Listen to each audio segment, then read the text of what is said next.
Bonjour, bonjour. Et voilà, on se retrouve de nouveau pour continuer notre album.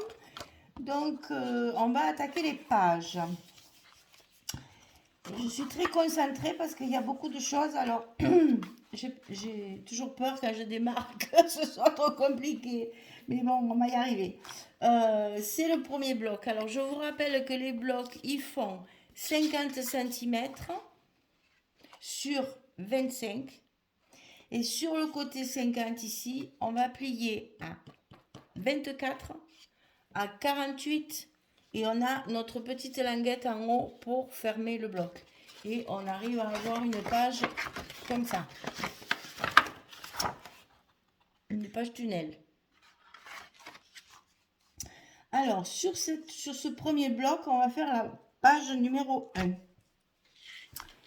Donc, cette page, elle va se composer de plusieurs éléments et on va les coller au fur et à mesure pour que vous compreniez bien le montage. Alors ici, on va avoir un rabat qui va se coller sur le milieu.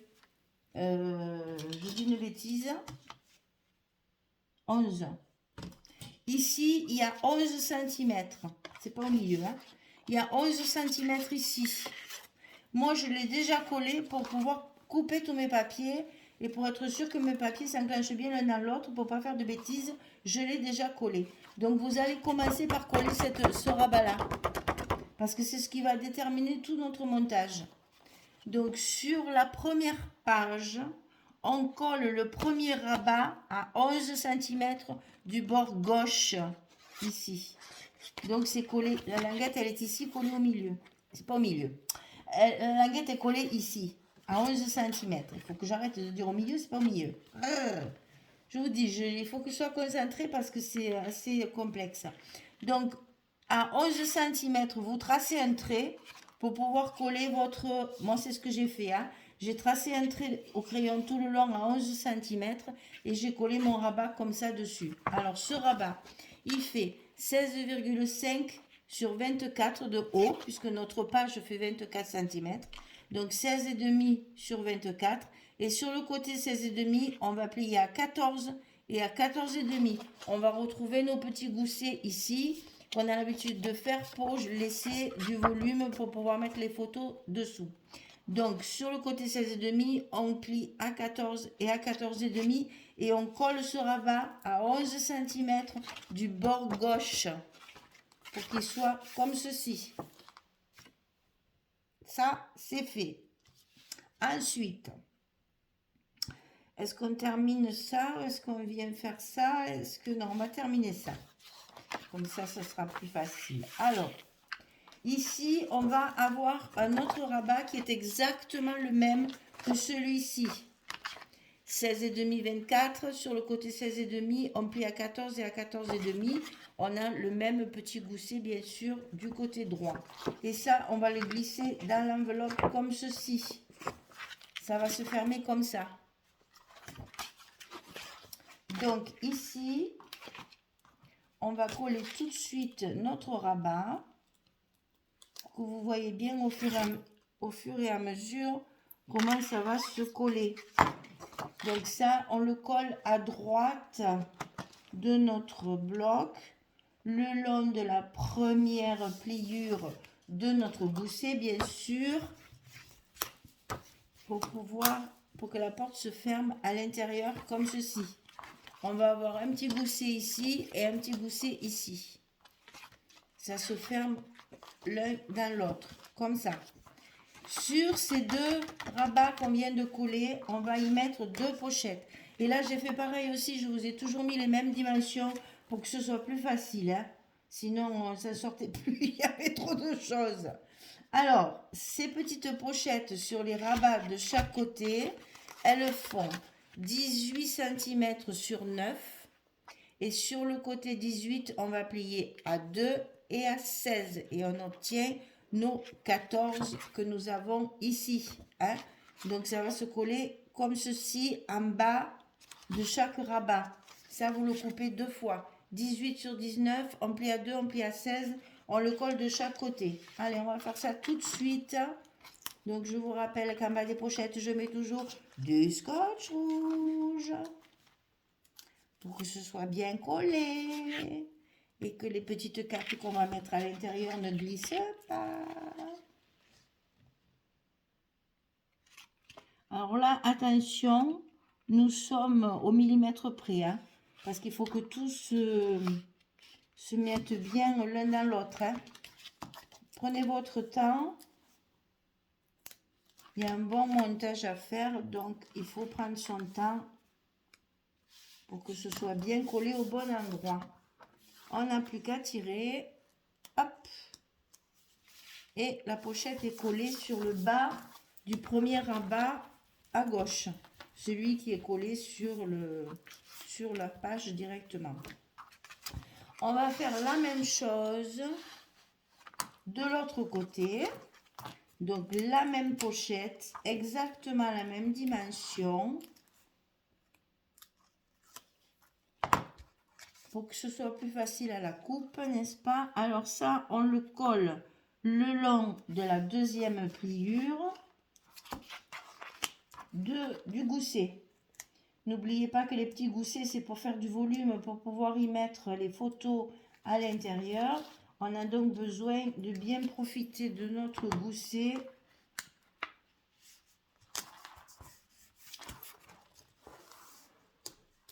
pour qu'il soit bien en place. Voilà.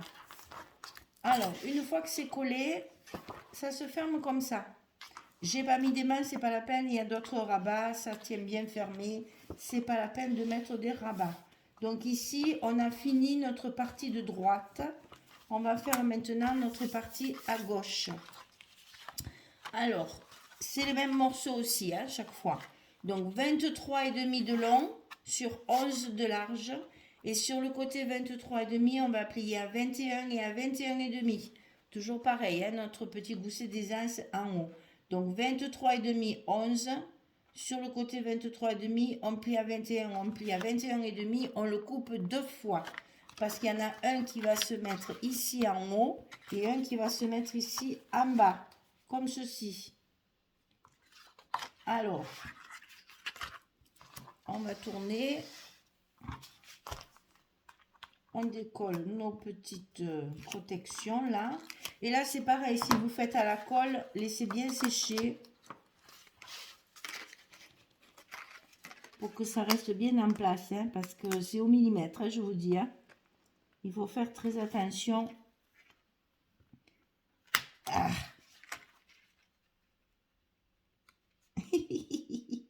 J'ai beau être concentrée. J'ai quand même un peu la pression là. Hein. Voilà, on remarque bien notre petit gousset pour que ça fasse bien notre aisance. On appuie sur notre languette pour bien la coller et celui du haut, il est collé. Maintenant, on va coller la même chose en bas.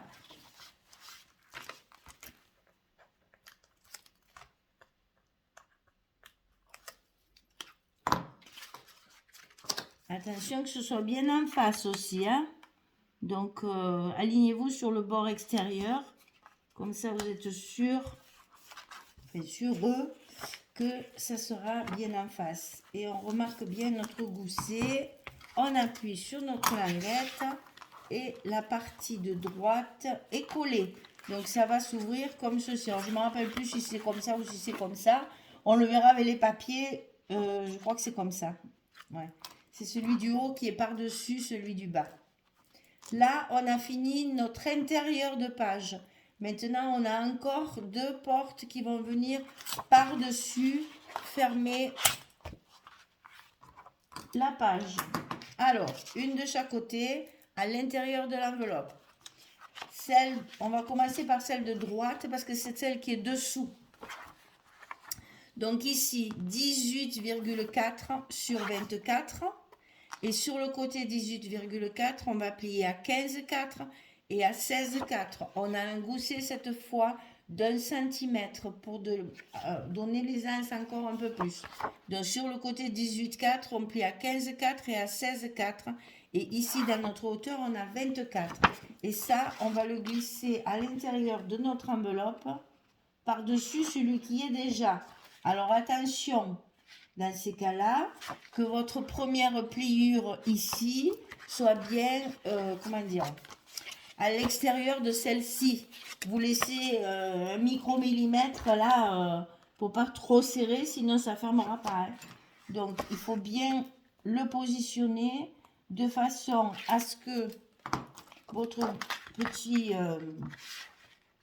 comment dire, que votre rabat de dessous ne soit pas écrasé.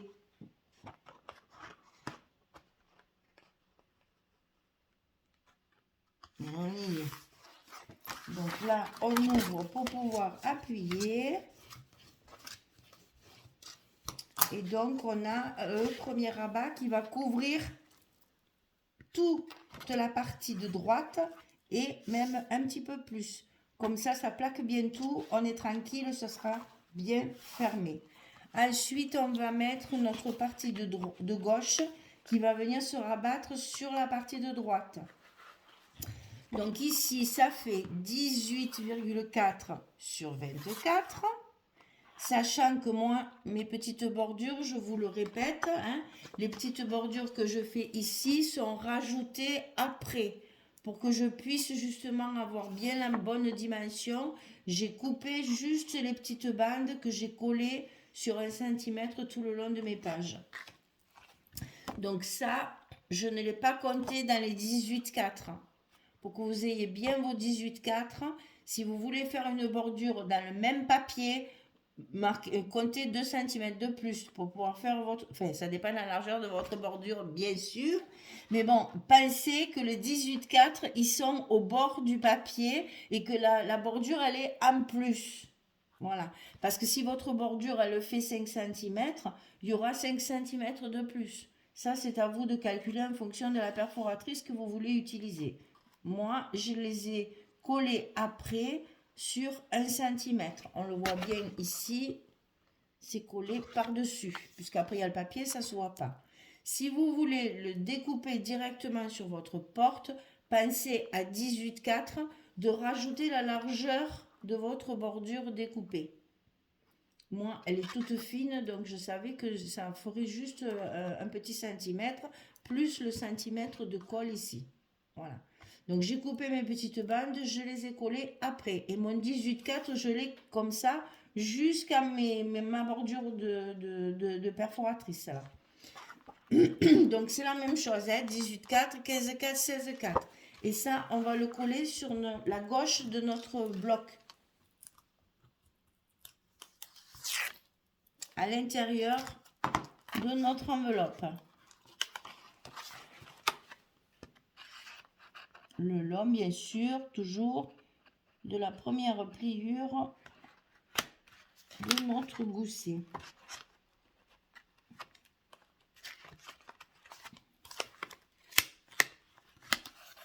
Ah! Non, non, non, non, tu m'embêtes pas. Parce que c'est déjà assez compliqué. Si en plus ça va pas, on va pas y arriver. Hein? Voilà. Donc ça, c'est collé sur la gauche. Et maintenant, on va pouvoir donc fermer notre bloc complètement en remettant bien nos goussets en place. Et vous obtenez ceci. Et là, on va coller nos aimants, bien sûr, pour la fermeture définitive de notre page numéro 1. Alors, comme c'est un petit peu... il y a beaucoup de rabats, ce que je vais faire, c'est que je vais d'abord mettre mes papiers tranquillement et je vous expliquerai après où est-ce qu'on met des cartes pour les photos. Parce qu'il y a des pages comme celle-ci, par exemple, je vais vous montrer. Donc ça, on le ferme.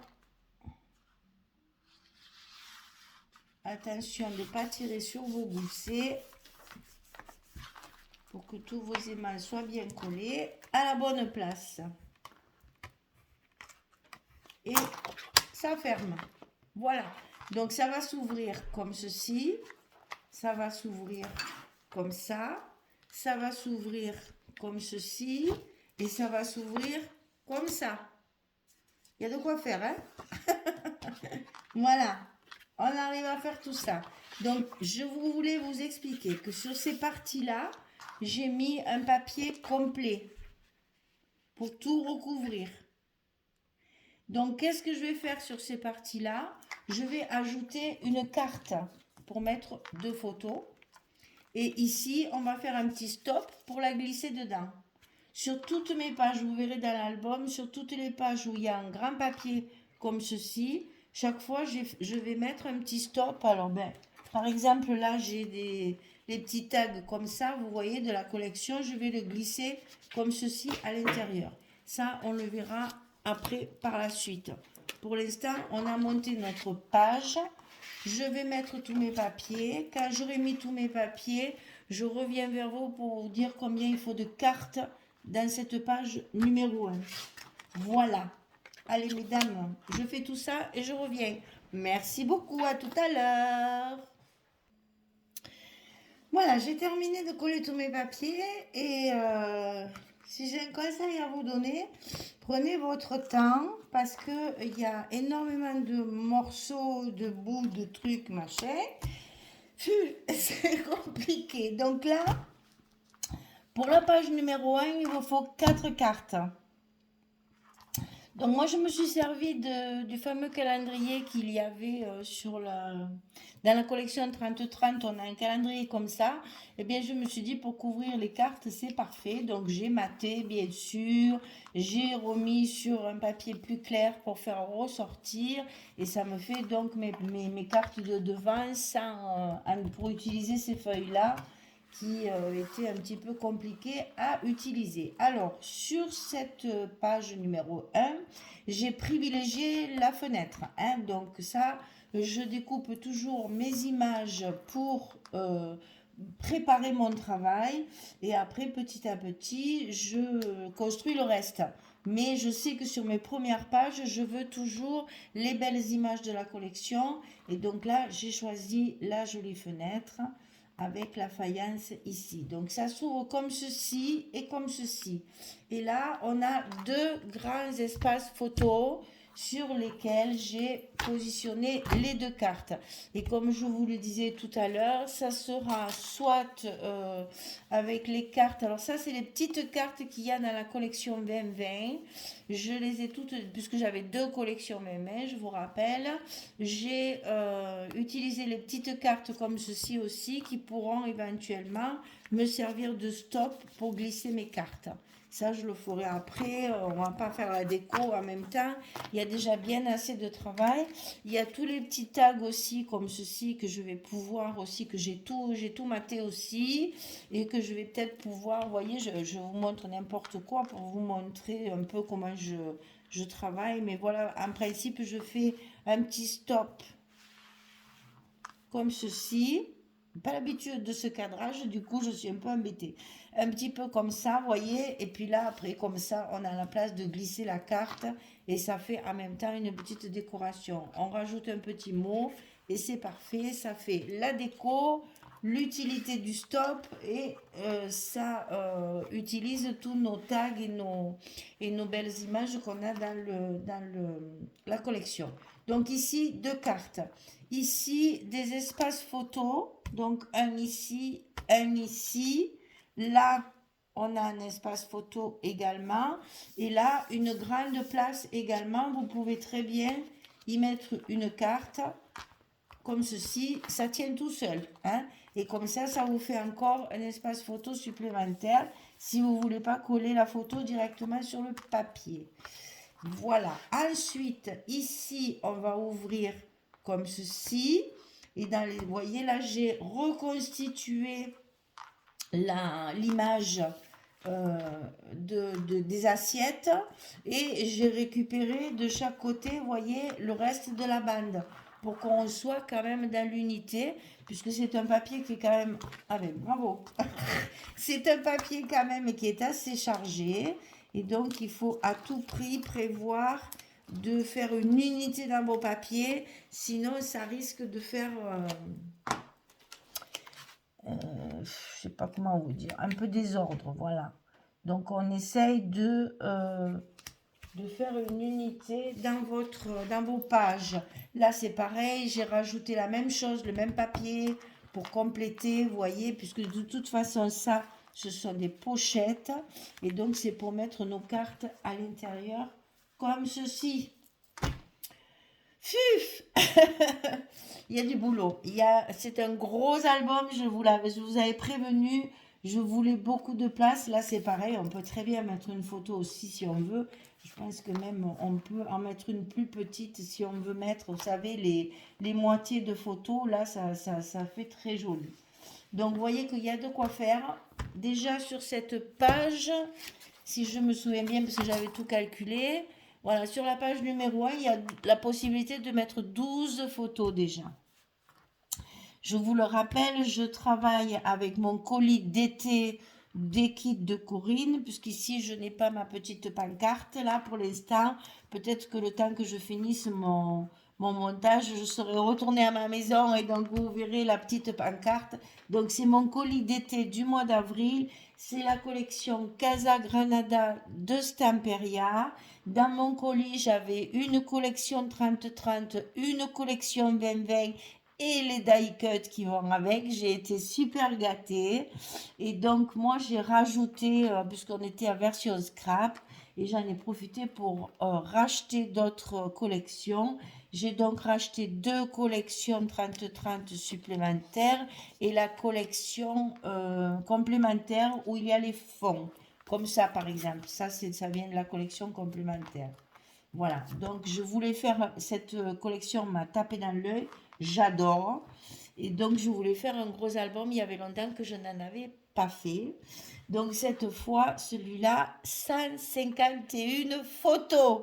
Et je vous assure, je n'ai pas compté ce genre d'espace-là. Hein. Donc c'est 151 minimum. Ça c'est pareil, là pour moi, on ne met pas de photos ici, on ne met pas de photos ici. Donc, je n'ai pas compté. J'ai compté vraiment que les espaces photos que j'avais utilisés. Donc, vous voyez qu'on peut toujours, à mon avis, on n'est pas loin des 180, un truc comme ça. Mais c'est bien parce que une structure qui se tient bien, qui ne va pas faire trop épaisse. Et en même temps, il y a énormément de place pour mettre les photos. Donc, voilà, la page numéro 1, elle est terminée. 12 photos minimum sur celle-ci. Hein. Donc, vous voyez qu'on peut en rajouter. Et puis, il y a la déco à faire. Et puis, le tamponnage des petits mots. Alors, j'ai déjà préparé mes étiquettes. Là, tout est prêt. J'ai tout coupé, tout maté. Tous mes scotch sont mis. Il n'y a plus qu'à mettre. Ensuite, j'ai tout le sachet de die cut à utiliser.